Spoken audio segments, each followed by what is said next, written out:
ರಾಷ್ಟ್ರೀಯ ಸ್ವಯಂ ಸೇವಕ ಸಂಘದ ಹಿರಿಯ ಸಕ್ರಿಯ ಕಾರ್ಯಕರ್ತ, ಸಮಾಜ ಸೇವಕ ಹಾಗೂ ಸಂಘಟನಾ ಚತುರ ಕೇಶವರಾಯ ಪ್ರಭು ಅವರು ಮಣಿಪಾಲದ ತಮ್ಮ ಸ್ವಗೃಹದಲ್ಲಿ ನಿಧನರಾಗಿದ್ದಾರೆ. ಸಿಂಡಿಕೇಟ್ ಬ್ಯಾಂಕ್ನ ಸೇವೆಯಿಂದ ಸ್ವಯಂ ನಿವೃತ್ತಿ ಪಡೆದ ಬಳಿಕ ಕೇಶವರಾಯ ಪ್ರಭು ಅವರು ತಮ್ಮ ಸಂಪೂರ್ಣ ಜೀವನವನ್ನು ಸಂಘಟನೆ ಮತ್ತು ಸಮಾಜ ಸೇವೆಗೆ ಸಮರ್ಪಿಸಿಕೊಂಡಿದ್ದರು. ರಾಷ್ಟ್ರೀಯ ಸ್ವಯಂ ಸೇವಕ ಸಂಘದ ಉಡುಪಿ ಜಿಲ್ಲಾ ಕಾರ್ಯವಾಹರಾಗಿ, ಮಂಗಳೂರು ವಿಭಾಗದ ಸೇವಾ ಪ್ರಮುಖರಾಗಿ ಹಾಗೂ ಕುಂದಾಪುರದ ಸೇವಾ ಸಂಗಮದ ಅಧ್ಯಕ್ಷರಾಗಿ ವಿವಿಧ ಜವಾಬ್ದಾರಿಗಳನ್ನು ನಿರ್ವಹಿಸಿ ಸೇವಾ ಕ್ಷೇತ್ರದಲ್ಲಿ ತಮ್ಮದೇ ಆದ ಛಾಪು ಮೂಡಿಸಿದ್ದರು. ಇಂದು ಕೇಶವರಾಯ ಪ್ರಭು ಅವರ ಮನೆಗೆ ಭೇಟಿ ನೀಡಿದ ಕೇಂದ್ರ ಸಚಿವೆ ಶೋಭಾ ಕರಂದ್ಲಾಜೆ ಅವರು ಅಂತಿಮ ದರ್ಶನ ಪಡೆದು ನಿಧನಕ್ಕೆ ಸಂತಾಪ ವ್ಯಕ್ತಪಡಿಸಿದರು. ಕೇಶವರಾಯ ಪ್ರಭು ಅವರು ತಮ್ಮ ಜೀವನವನ್ನು ರಾಷ್ಟ್ರೀಯ ಸ್ವಯಂ ಸೇವಕ ಸಂಘದ ಚಟುವಟಿಕೆಗಳು ಹಾಗೂ ವಿವಿಧ ಸೇವಾ ಕಾರ್ಯಗಳಿಗೆ ಮುಡಿಪಾಗಿಟ್ಟಿದ್ದರು. ದಿನದ ಬಹುಪಾಲು ಸಮಯವನ್ನು ಸಂಘದ ಕಾರ್ಯ ಮತ್ತು ಸಮಾಜ ಸೇವೆಗೆ ಮೀಸಲಿಡುತ್ತಿದ್ದ ಅವರು ಸಂಘದ ಮೂಲಕ ಅನೇಕ ಜನರಿಗೆ ನೆರವಾಗುವ ಕಾರ್ಯಗಳಲ್ಲಿ ತೊಡಗಿಸಿಕೊಂಡಿದ್ದರು ಎಂದು ಶೋಭಾ ಕರಂದ್ಲಾಜೆ ಸ್ಮರಿಸಿದರು. ಮಣಿಪಾಲದ ಹುಡ್ಕೋ ಕಾಲನಿಯಲ್ಲಿರುವ ಕೇಶವರಾಯ ಪ್ರಭು ಅವರ ಮನೆ ಸಣ್ಣದಾಗಿದ್ದರೂ ಹಲವು ಜನರಿಗೆ ಆಶ್ರಯ ನೀಡಿದ ಮನೆಯಾಗಿ ಗುರುತಿಸಿಕೊಂಡಿತ್ತು. ಸಂಘದ ಕಾರ್ಯಕರ್ತರು ಹಾಗೂ ಪರಿಚಿತರಿಗೆ ಸದಾ ಆತ್ಮೀಯವಾಗಿ ಸ್ಪಂದಿಸುತ್ತಿದ್ದ ಅವರು ಸರಳ ಜೀವನ ಹಾಗೂ ಸೇವಾ ಮನೋಭಾವದಿಂದ ಗುರುತಿಸಿಕೊಂಡಿದ್ದರು.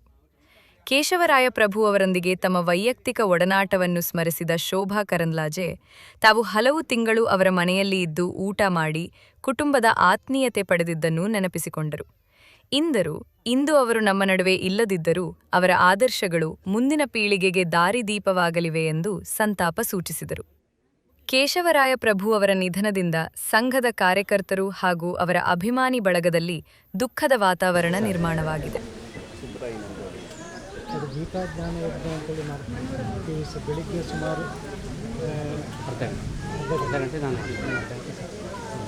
ಒಂದು 700-800 ಜನ ಆನ್ಲೈನ್ನಲ್ಲಿ ಭಾಗವಹಿಸಿದ್ದಾರೆ. ಶೋಭಾಕನ ಕೋಣೆ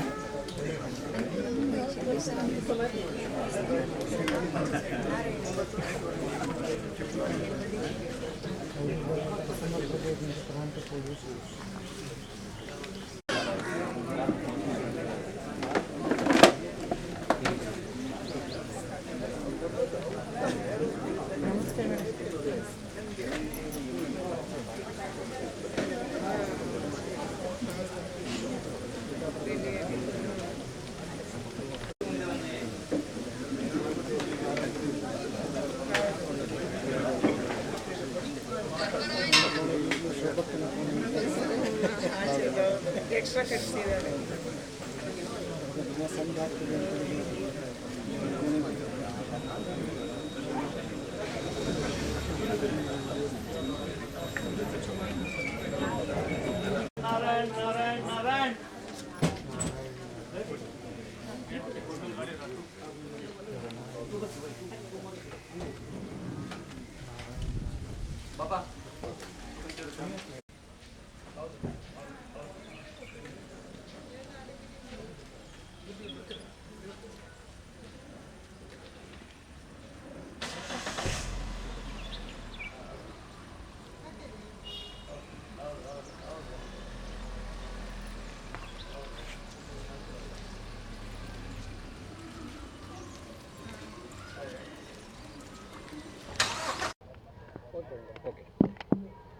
ಸಮಾಜಕ್ಕಾಗಿ ತನ್ನ ಜೀವನವನ್ನು ಪೂರ್ತಿ ಮುಡಿಪಾಗಿಟ್ಟಂಥ, ಉದ್ಯೋಗ ಮಾಡ್ತಾಯಿದ್ರೂ ಕೂಡ ದಿನದ ಸುಮಾರು 18 ಗಂಟೆಗಳ ಕಾಲ ಕೆಲಸ ಮಾಡಿ ರಾಷ್ಟ್ರೀಯ ಸ್ವಯಂ ಸೇವಕ ಸಂಘದ ಮೂಲಕ ಸೇವಾ ಕಾರ್ಯ ಇದನ್ನು ಮಾಡಿದಂಥವರು ಸನ್ಮಾನ್ಯ ಕೇಶವರಾಯ ಪ್ರಭುಗಳು. ಈ ಮನೆ ಅತ್ಯಂತ ಚಿಕ್ಕ ಮನೆ, ಮಣಿಪಾಲದ ಹುಡ್ಕೋದಲ್ಲಿರುವಂಥ ಮನೆ. ಆದರೆ ಹಲವಾರು ಜನಕ್ಕೆ ಇದು ಆಶ್ರಯ ಕೊಟ್ಟಂಥ ಮನೆ. ನಾನು ಕೂಡ ಮೊದಲ ಬಾರಿಗೆ ಮಣಿಪಾಲಕ್ಕೆ ಬಂದಾಗ, ನಾನು ಮೊದಲ ಬಾರಿ ಇಲ್ಲಿ ಅಭ್ಯರ್ಥಿಯಾಗಿ 2014ರಲ್ಲಿ ಬಂದಾಗ ಈ ಮನೆಯೇ ನನಗೆ ಆಶ್ರಯ ಕೊಟ್ಟಿತ್ತು. ನಾನು ಇಲ್ಲೇ ಇದ್ದೆ, 3 ತಿಂಗಳು ಇಲ್ಲೇ ಊಟ ಮಾಡಿದ್ದೆ, ಮಾಮ ಮತ್ತು ಅಮ್ಮನ ಪ್ರೀತಿಯನ್ನು ಪಡೆದಿದ್ದೆ. ತುಂಬ ಖುಷಿಯಾಗುತ್ತೆ.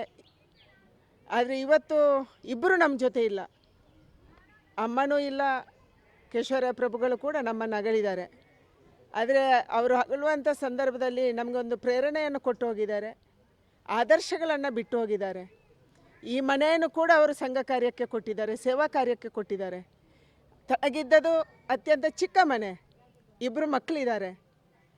ಆದರೆ ತನ್ನ ಮಕ್ಕಳಿಗೆ ಕೊಡಬೇಕು ಅನ್ನೋದನ್ನು ಬಿಟ್ಟು ಸಮಾಜದ ಕೆಲಸಕ್ಕೆ, ಸಂಘದ ಕೆಲಸಕ್ಕೆ ಈ ಮನೆ ಉಪಯೋಗ ಆಗಬೇಕು ಅಂತ ಹೇಳಿ ಅದನ್ನು ಬರೆದು ಕೊಟ್ಟು ಹೋಗಿದ್ದಾರೆ. ಅವರು ಹುಷಾರಿಲ್ಲದಾಗ ಅವರೇ ಸಂಘದವರನ್ನು ಕರೆಸಿ ಸೇವಾ ಕಾರ್ಯಕ್ಕೆ ಈ ಮನೆಯನ್ನು ಉಪಯೋಗಿಸಿ ಅಂತ ಹೇಳಿದ್ದಾರೆ. ಇದು ಸಂಘ, ಇದು ರಾಷ್ಟ್ರೀಯ ಸ್ವಯಂ ಸೇವಕ ಸಂಘ. ಇವತ್ತು ರಾಷ್ಟ್ರೀಯ ಸ್ವಯಂ ಸೇವಕ ಸಂಘದ ಬಗ್ಗೆ ಚರ್ಚೆ ಮಾಡುವವರಿಗೆ ಉತ್ತರ ಏನು ಅಂತಂದರೆ ಇಂಥವರು ಆದರ್ಶಗಳು. ಅದಕ್ಕಾಗಿ ಆದರ್ಶವನ್ನು ಭಾಷಣದಿಂದ ಕಲಿಯೋಕ್ಕಾಗಲ್ಲ. ಆದರೆ ಯಾರು ಮಾಡಿ ಹೋಗಿದ್ದಾರೆ, ಕೊಟ್ಟು ಹೋಗಿದ್ದಾರೆ ಮತ್ತು ಪ್ರೇರಣೆ ಕೊಟ್ಟು ಹೋಗಿದ್ದಾರೆ, ಇದು ನಮ್ಮ ಕಣ್ಣು ಮುಂದಿರುವಂಥ ಉದಾಹರಣೆ ಅಂತ ನನಗೆ ಅನಿಸುತ್ತೆ. ಕೇಶವರಾಯ ಪ್ರಭುಗಳಿಗೆ ಖಂಡಿತವಾಗಿ ಅವರ ಸೇವಾ ಕಾರ್ಯಕ್ಕೆ ಕೊನೆ ಕ್ಷಣದವರೆಗೆ ಅವರಿಗೆ ಸ್ಕೂಟ್ರ್ ಓಡಿಸೋಕ್ಕೆ ಆಗ್ತಾ ಇರಲಿಲ್ಲ, ಕಣ್ಣು ಕಾಣಿಸ್ತಾ ಇರಲಿಲ್ಲ, BP ಇತ್ತು, ಹೈಲಿ ಡಯಾಬಿಟಿಕ್ ಅವರು. ನಾವು ಮಾಮ ಸ್ಕೂಟ್ರಲ್ಲಿ ಹೋಗಬೇಡಿ ಅಂತಂದ್ರೂ ಕೂಡ ಸೇವಾ ಚಟುವಟಿಕೆಗೆ ಇಲ್ಲಿಂದ ಕುಂದಾಪುರ, ಇಲ್ಲಿಂದ ಕಾಪು, ಇಲ್ಲಿಂದ ಉಡುಪಿಗೆ ಪ್ರತಿನಿತ್ಯ ಹೋಗೋರು. ಹಲವಾರು ಸಾರಿ ಬಿದ್ದಿದ್ದಾರೆ ಕೂಡ, ಆಕ್ಸಿಡೆಂಟು ಆಗಿದೆ. ಆದರೂ ಕೂಡ ತನ್ನ ಕೆಲಸವನ್ನು ಬಿಡದೆ ಅವರು ಮಾಡಿದ್ದಾರೆ. ಇವರು ನಮಗೆ ಆದರ್ಶಪ್ರಾಯರು. ಅವರ ದಾರಿಯಲ್ಲಿ ನಡೆಯುವಂಥ ಶಕ್ತಿಯನ್ನು ಭಗವಂತ ನಮ್ಮೆಲ್ಲರಿಗೂ ಕೊಡಲಿ. ಮತ್ತು ಅವರ ಶಿಷ್ಯಂದರು, ಅವರ ಬಂಧುಗಳು ಯಾರ್ಯಾರಿದ್ದಾರೆ ಅವರಿಗೆ ಕೂಡ ಈ ದುಃಖವನ್ನು ಭರಿಸುವಂಥ ಶಕ್ತಿಯನ್ನು ಭಗವಂತ ಕೊಡಲಿ ಅನ್ನುವಂಥ ಪ್ರಾರ್ಥನೆಯನ್ನು ಮಾಡ್ತಾಯಿದ್ದೀನಿ.